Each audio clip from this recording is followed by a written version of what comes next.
I developed an antibody that was a so-called humanized antibody, and this was put into a patient in Cambridge, and it had a dramatic result.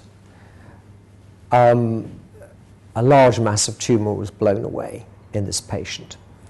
And I went in and talked to her, and she was a lovely person. She didn't know whether it was going to work, so I said it's just as well, because I haven't a clue whether it's going to work or not. It is very experimental, you know, but it's looking quite promising.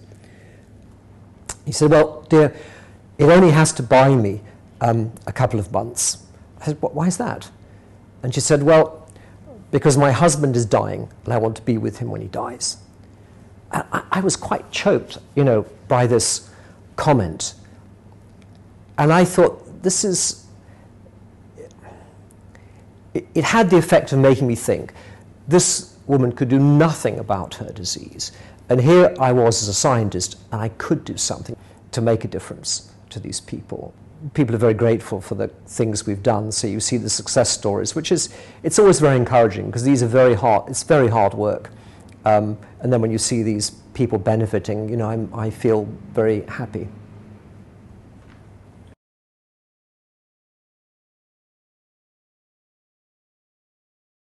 I've seen different times because I've been involved in exploiting my inventions over the last 25 years. I think it's easier in the sense that you've got a variety of models that you could look at, but I also think it's also more difficult because there's more people shouting around, there's more competition. You're expected to be much more professional. I suppose at the very beginning was 1990 with setting up Cambridge antibody technology, and that was a different scene. There was much less money available. Very few people would be around to allocate money. So, for example, in the UK, of the VC organisations, there was probably only one, which was Biotechnology Investments Limited.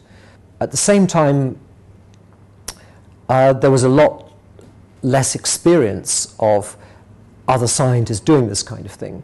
So it wasn't as if we had any mentors or we knew what we're supposed to do. There was no one we could look up to and say, oh yes, I want to do it like him or her.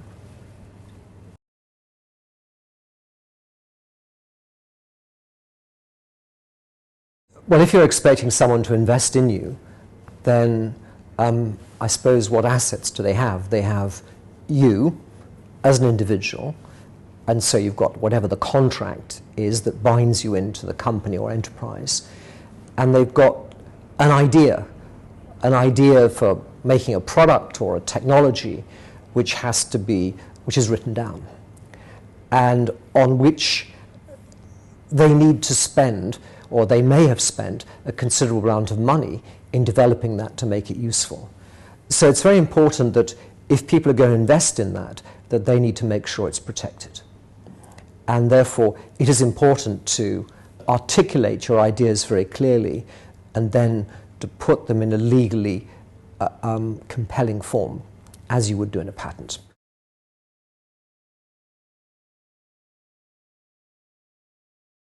So, for example, a venture capitalist usually has a very limited time, maybe 7 or maybe 10 years, in which they have got to make their investment and to get their money out with a profit.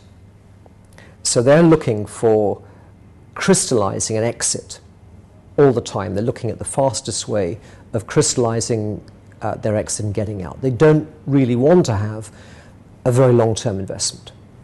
So if you're talking to them, what they've got to feel is that, first of all, your idea can be matured and can be taken all the way through to some crystallizable event, whether that's a product or not. And that, secondly, that you are the kind of person that is going to be capable of doing that.